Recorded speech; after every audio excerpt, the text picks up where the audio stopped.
உன்னை பெருக பண்ணவே பெருக பண்ணிடுவே, உன்னை ஆசீர்வதிக்கவே ஆசீர்வதிக்கிறே, உன்னை பெருக பண்ணவே பெருக பண்ணிடுவே,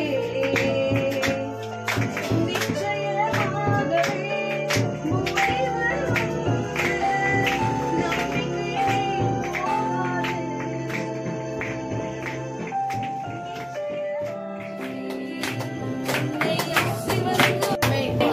நம்மை ஆசீர்வதித்து பெருக பண்ணுவாரு. நம்புறவங்க சத்தமா ஒரு ஹல்லேலூயா. வெளியில போய் ஜாதி பாக்குறது இதெல்லாம் நடக்குது தானே. நம்ம ஆண்டவருக்குள்ள வந்துட்டோம்னா உள்ள இயேசு இருக்கிறார் அப்படின்னா வெளியில வரும்போது உள்ள இருக்கிற இயேசு வெளியில வரணும். ஓகே, ஹல்லேலூயா. வாலிப பிள்ளைகள்லாம் இங்க இருக்கிறீங்க, உங்களுடைய பரிசுத்தத்தை காத்துக்கொள்ளுங்க. ரட்சிக்கப்படாத பிள்ளைகளோட அப்பா அம்மா அந்த பிள்ளையோட போய் சேரு, அந்த பிள்ளைகிட்ட ஏதோ ஒரு ஸ்பெஷல் இருக்குன்னு சொல்லணும். அப்படிதானே? பெரியவங்க கிட்ட வந்து வேற எந்த மதத்தினரா இருந்தாலும் உங்களை பார்க்கும்போது எனக்கு ஜெபம் பண்ணுங்கம்மா அப்படின்னு சொல்லணும். நம்ம கிட்ட காசு பணம் இல்லாம இருக்கலாம், ஆசீர்வாதத்தை அவங்க உணர்ந்து கொள்ளுகிற அளவுக்கு நமக்கு உள்ள இருக்கிற அக்கினி அவர்களுக்குள்ள கடந்து செல்லணும். அப்படிதான் நம்ம இருக்கணும். ஆனா நம்ம என்ன பண்றோம், ஆவி அபித்து போனவங்களா சபை செயல்படுகிறதுனாலதான் சபைக்கு இது உபத்திரவ காலமா இருக்கு. ஹல்லேலூயா. ஆண்டவருடைய வருகை சமீபமா இருக்கு. நம்மள முதல்ல சபைக்குள்ள ஒரு எழுப்புதல் வந்தாதான் தேசத்துக்கு எழுப்புதல் வரும். அது தெரியுமா? இங்க இருந்து தேசம் எங்கெங்கயோ ஜெபிக்கிறோம், நம்மளுடைய ஆத்துமா எப்படி இருக்கு நமக்கே ஃபர்ஸ்ட் தெரியாது. உனக்கு தந்திரடி ஒரு ஆலோசனை நிறைவேற்றுவாராக. இந்த வசனத்தை பிடிச்சுதான் அவங்கள்ட்ட நிறைய விஷயங்கள் நான் வாங்கியிருக்கேன். அதே போல பாத்தீங்கன்னா இன்னைக்கு அருமையான சகோதரர் கூட பாத்தீங்கன்னா ஒரு 6 மாசத்துக்கு முன்னாடி, இன்னைக்கு ஒரு 4-5 மாசத்துக்கு முன்னால செல்போன் அப்படின்னு பார்த்துட்டு பொழுது ஒரு நாளை பொழுது ஞாயிற்றுக்கிழமை தான் அப்படி பார்த்துட்டு பொழுது டக்குனு சகோதரருடைய ஒரு வீடியோ வந்துச்சு. வீடியோ வந்து உள்ள போய் பார்க்கும் பொழுது உண்மையாகவே ஆண்டவர் என்னோடு அவர் மூலமாக நிறைய முக்கியமான விஷயம் நிறைய விஷயங்கள் பேசுறாரு. எப்படியாவது சகோதரர்கள் நம்ம தொடர்பு கொண்டு பேசணும் அப்படின்ட்டு நான் வந்து செல்போன் பண்ணி பேசும்பொழுது எங்களுக்குள்ள ஒரு நல்ல ஒரு ஆவிக்குரிய ஒரு இணக்கம், ஒரு நட்பு, ஒரு உறவு உறவு இன்று வரைக்கும் எங்களோட தான் இருந்து கொண்டிருக்கிறது. நான் கூட போன வாரம் கூட அக்காட்ட பேசிருக்கும் பொழுது திடீர்னு எனக்கு ஸ்ட்ரைக் ஆச்சு. அக்கா அப்படி ஒருத்தர் இருக்கிறாரு, ஒரு பிரதர் இருக்கிறாரு, நம்ம வந்து நம்ம சபையில பயன்படுத்தலாம் அப்படின்னு சொல்லும் பொழுது அக்கா சொன்னாங்க தாராளமா நம்ம செய்யலாம் அப்படின்னாங்க. இது வந்து நம்முடைய விருப்பமாக கர்த்தர் நம்ம கொண்டு வந்திருக்கிறாரு. நான் அவரை பத்தி அதிகமா நான் சொல்ல தேவையில்லை. அவரே கர்த்தர் அவருடைய வாழ்க்கையில என்னென்ன செஞ்சிருக்கிறாரு, இன்னும் என்ன செய்ய போறாரு, எப்படி ஆட்சி மூலமா கர்த்தர் கொண்டு வருவார். கோவை பகுதியில ஒரு வேலைகள் செய்து கொண்டு அவருடைய ஊழியத்தை செய்து கொண்டிருக்கிறார். குடும்பமாக நம்முடைய சபைக்கு கர்த்தர் அவர் அழைச்சு வந்திருக்கிறார். கர்த்தருக்கே மகிமை உண்டாகட்டும். நீதியான சபையத்தை அவருடைய கையில் வைத்து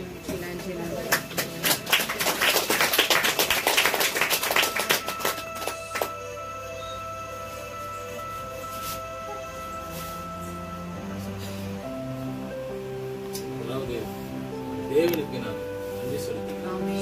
நல்ல தகப்பன், நல்ல அப்பாவுக்கு அதாவது நன்றி செலுத்துகிறேன். இடத்துல வந்து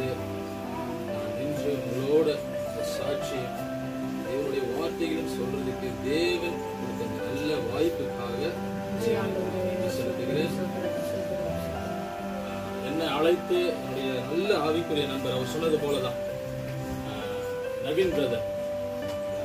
என்னன்னா நமக்கு தெரியாது, நம்ம படிக்கிறது போலவே வந்து பாத்தீங்கன்னா இருதயத்தின் ஆழங்களை அறிந்திருக்கிற தேவன். பாருங்க, நம்ம 6 மாசமா வந்து நம்ம எல்லாம் விழித்திருக்கிறீங்களா? இல்ல எல்லாம் நெத்திரைக்கு போய் ஹalleluya 3 டைம் டீஅடிக்ஷன் சென்டர் போயும் எனக்கு சுகம் கிடைக்கல. அப்பெல்லாம் உண்மையான மனம் திரும்புதல் கிடையாது. என்னைக்கு மரணத்துல வந்து நினைச்சு இனி நம்ம வந்து சாக போறோம், இனி நம்ம வந்து வாழ்க்கை கிடையாது, இனி நம்மள வந்து ஒருத்தர் படைத்திருந்தாருன்னா அவருக்கு முழுசா நம்ம உண்மையா இருப்போம் அப்படின்னு சொல்லிட்டு என்னுடைய பக்கம் எங்க திருப்புறேன் அப்படின்னா மனம் திரும்பி அவங்க ஜெபித்து கேட்பாங்க, பிரதர் ஏதாவது ஃபீல் பண்ணீங்களா, ஏதாவது ஃபீல் பண்ணீங்களா? இல்ல. ஏன் இல்ல? ஐக்கியம் இல்ல. என்னைக்கு ஐக்கியம் பட்டு அந்த தேவனோட கனெக்ட் ஆனோ மனம் திரும்புங்கள், பரலோராஜ்யம் சமீபத்தில் இருக்குது. யார பிடிச்சா சுகம் கிடைக்குமோ அவரை பிடிச்சா தான் சுகம் கிடைக்கும். ஹalleluya. பிரசன்னத்தை உணர்ந்து பிரசன்னம் உள்ள வந்ததுக்கு அப்புறம் கேட்டாங்க, பிரதர் ஃபீல் பண்ணி, ஆமா பிரதர் இந்த மாதிரி இருந்துச்சு. தெரியுங்க பிரதர், ஆண்டவர் உங்களை தொட்டுட்டாரு.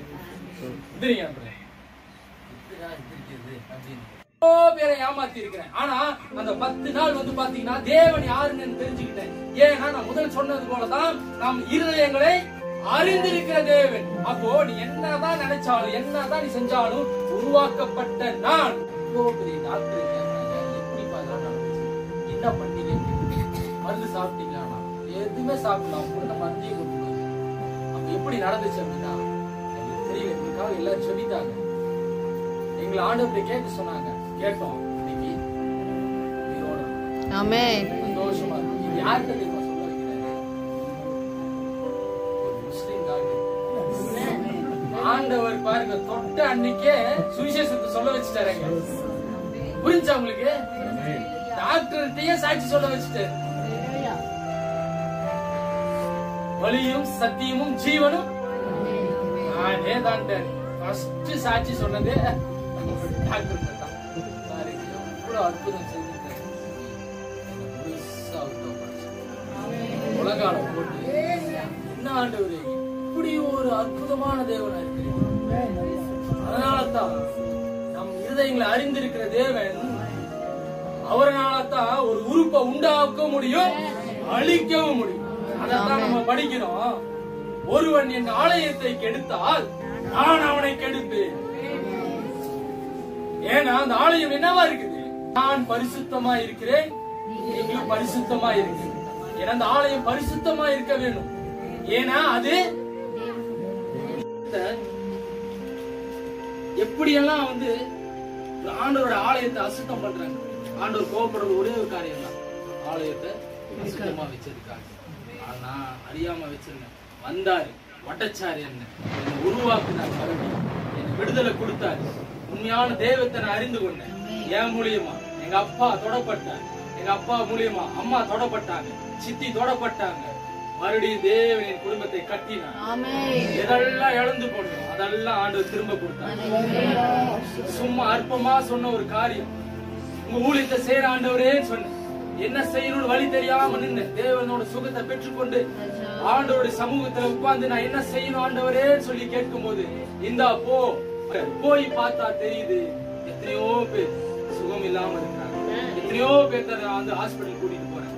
அவங்க இருதயத்துல தேவன் பேசி ஆண்டவர் செய்த அற்புதத்தை சாட்சி சொல்ல தேவன் திரும்ப செய்யறார். அவங்க கிட்ட எனக்கு ஏசப்பா இந்த மாதிரி எல்லாம் செய்யறாரு, ஏசப்பா எனக்கு இந்த மாதிரி சுகம் கொடுத்தாருன்னு சொன்ன உடனே அத்தனை ஜனங்களும் என்ன சொல்றாங்க, தம்பி எங்களுக்காக ஜெபித்துக் கொள்ளுங்கப்பா, நாங்க இவ்வளவு பிரச்சனையில இருக்கோம்ப்பா, எங்களுக்காக ஜெபம் பண்ணிக்கோங்கப்பா.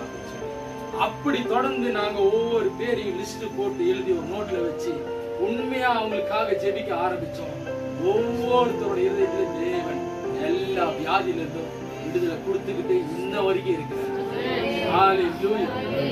தேவனோட சித்தத்தை நான் தெரிஞ்சுக்கிட்டேன்.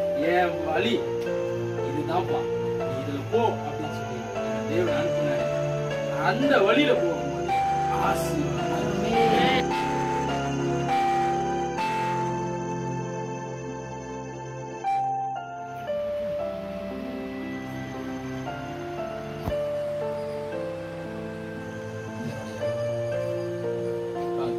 இந்த மாதிரி பாருங்க, இதுல வந்து ஒரு தேவனுடைய அற்புதம் பாருங்க. இந்த கால்ல ஒரு தண்ணி வருதா உங்களுக்கு லைட்டா, முன்னாடி இருக்கவங்களுக்கு தெரியாது. நான் கண்டிப்பா இந்த போட்டோஸ் எல்லாம் உங்களுக்கு காட்டுறேன். இது வந்து பாத்தீங்கன்னா ஒரு மிகப்பெரிய ஒரு பிரம்மாண்டமான ஒரு விஷயம். இப்போ நான் வந்தாச்சு, இவ்வளவு முத்தி போய் கடைசியில நான் வந்து ஒரு ராமகிருஷ்ண ஹாஸ்பிட்டல்